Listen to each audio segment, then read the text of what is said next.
This is Optimal Relationships Daily, episode 1240, Surviving Valentine's Day, and The Gift of Pain, both by Rosalyn Palmer of rosalynpalmer.com. Hello, everybody, and welcome to ORD.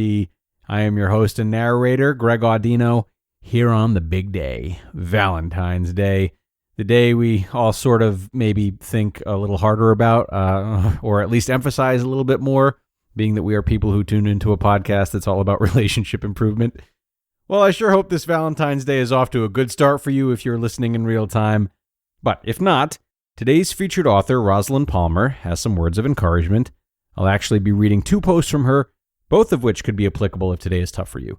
But frankly, these posts are great even if you are feeling chipper today. So, what do you say we dive right into them and optimize your life? Surviving Valentine's Day by Rosalyn Palmer of rosalynpalmer.com. Valentine's Day is here, and don't we know it? Our inboxes are pinging with special offers and romantic break ideas. Adverts are telling us where to go for a lovely meal for 2, and supermarkets look like festivals of flowers. But what if you're single or in an unhappy relationship? This kind of intense focus on love and romance can sometimes serve to make you feel even worse. So, short of turning off all your technology for the day, what can you do about it? Well, the most important way to either fully enjoy or survive Valentine's Day is to realize that the most important relationship you have is with yourself. What we really crave in a relationship of any kind is intimacy, and this starts with into me see. In order to make your relationships work, you need to treat the time you spend with yourself and on yourself as a priority, something most people, especially women, struggle to achieve as they put the needs of others before themselves. Selfishness is not a trait we encourage in our formative years, or being different. Born into a family of extroverts, you crave time alone, and you will hear, "Don't be so rude or standoffish or unfriendly." People will think you don't like them. Join in.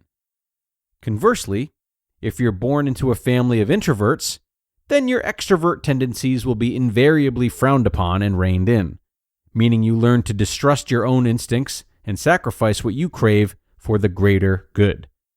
In my profession, I treat many people, especially women, who may be in long-term relationships and are still unhappy, lonely, and unfulfilled, craving intimacy, craving some time for themselves, especially if they're baby boomers and maybe in a sandwich of trying to meet the needs of growing children, aging parents, and increasingly grandchildren.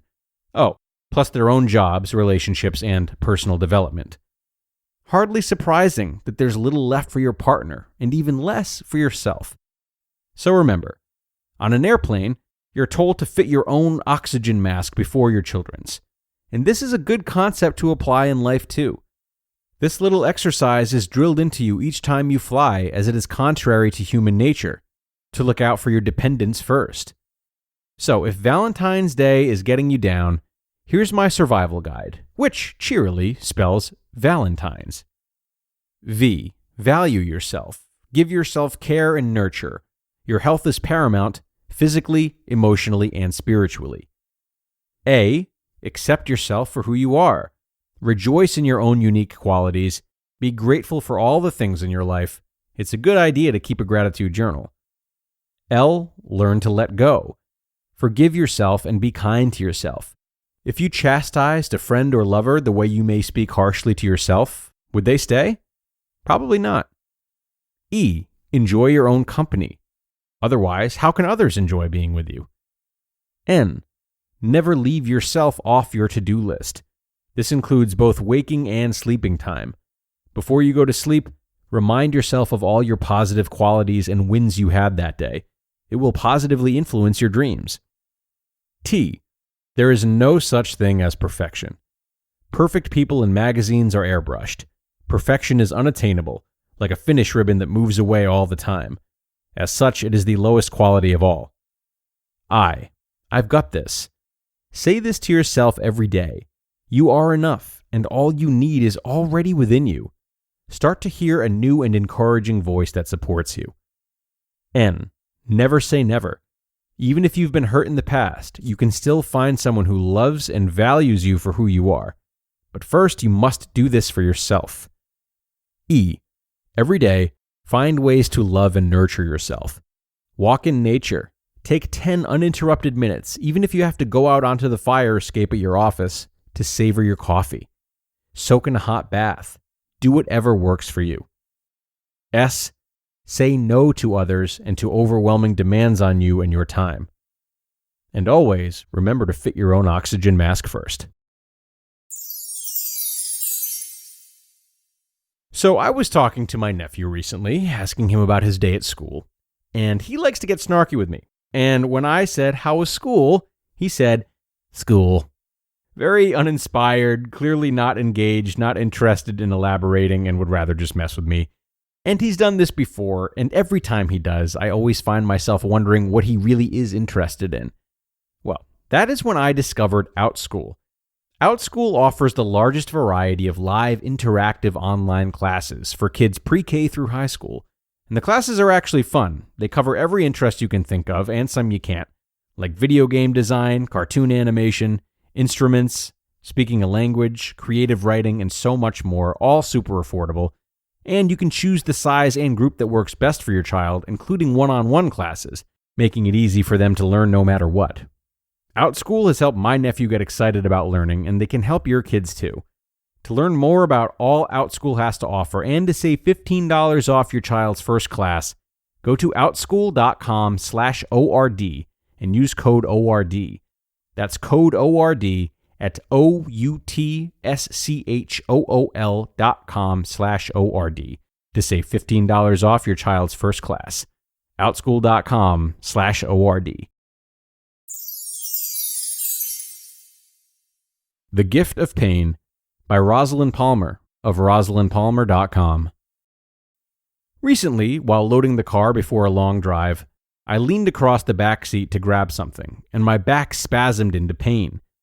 I then endured an agonizing 3-hour drive and several days of pain and immobility before a combination of acupuncture in Newark, massage, deep heat pads, and gentle yoga resolved it. I only got through the job of emceeing the Nottingham Digital Summit in the midst of this with a combination of painkillers. Yet, even when it was at its worst, I had to remind myself that physical pain is a good thing. What? You cry? Are you saying no pain, no gain? Well, not exactly. When we feel pain, our first impulse is to get rid of it. This is understandable, as the subconscious is wired at a survival level to move us away from pain and towards pleasure. But in our hurry to medicate the pain away, we often fail to heed our body. Pain can be its way of telling us that there's a problem that needs to be addressed. For example, a headache is often our body's way of telling us that we are dehydrated or hungry, or stressed, as it can be an emotional issue and again, a warning. Perhaps you need to create more balance, more rest, and stop doing things that are hurting you. Ignoring the warnings of physical and emotional pain, or immediately numbing them, is not always the right thing to do. For many years, I worked at an international charity, the Leprosy Mission. When the job was advertised, I already knew something about leprosy as I had read a book called The Gift of Pain by Dr. Paul Brand and Philip Yancey. It was given to me some years earlier as I faced a cancer treatment. I thought it a rather insulting gift at first, until I read it and discovered that in a world where people literally feel no pain, they reap horrifying consequences. If people affected by leprosy can't feel a hand or foot, then they don't know when they have damaged it and don't seek help quickly enough. So pain is a gift that none of us want, and yet none of us can do without, as it is a red flag to warn of danger. If you suppress this warning, then it can cause serious damage. In the case of leprosy patients, this is physical. In the case of most of my clients, this is emotional. By numbing or suppressing unpleasant feelings through alcohol, shopping, or another diversionary tactic, you just internalize it and don't take steps to understand and undo the root cause or change the present circumstances that are making it worse. As Philip Yancey says, quote, "I have come up with 4 frontiers where every suffering person will do battle. The frontiers of fear, helplessness, meaning, and hope." End quote.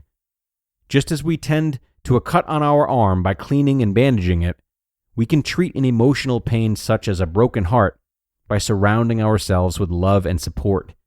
In both cases, the first step is to listen to our pain, work out what it's telling us, and then explore what to do to heal ourselves. What a gift. You just listened to the posts titled "Surviving Valentine's Day" and "The Gift of Pain," both by Rosalyn Palmer of rosalynpalmer.com.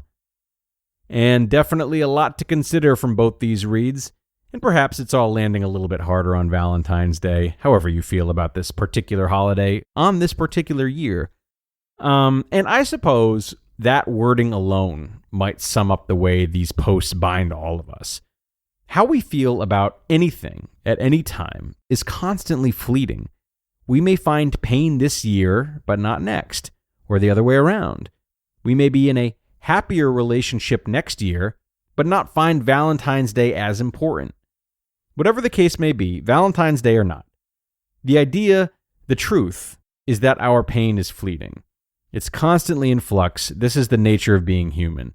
This is one of the many things that we all have in common, and this is one means of keeping perspective when we feel as though our pain is too much to bear. Whether or not you're working on trying to fix a pain point of yours, having that pain in the first place is not wrong, it's not unnatural, and it is certainly not free of things to be grateful for, past, present, or future, because just like there's no light without darkness, there is no joy without pain. Hopefully that's not too much. Hopefully that uplifts you today, if uplifting feels good for you. Whatever the case may be, I wish you all luck today, and I'm reminding you that you are all my Valentines, that is for sure. So have a happy Valentine's Day once more, everyone, and be sure to come back tomorrow for another post on ORD. That's where your optimal life awaits.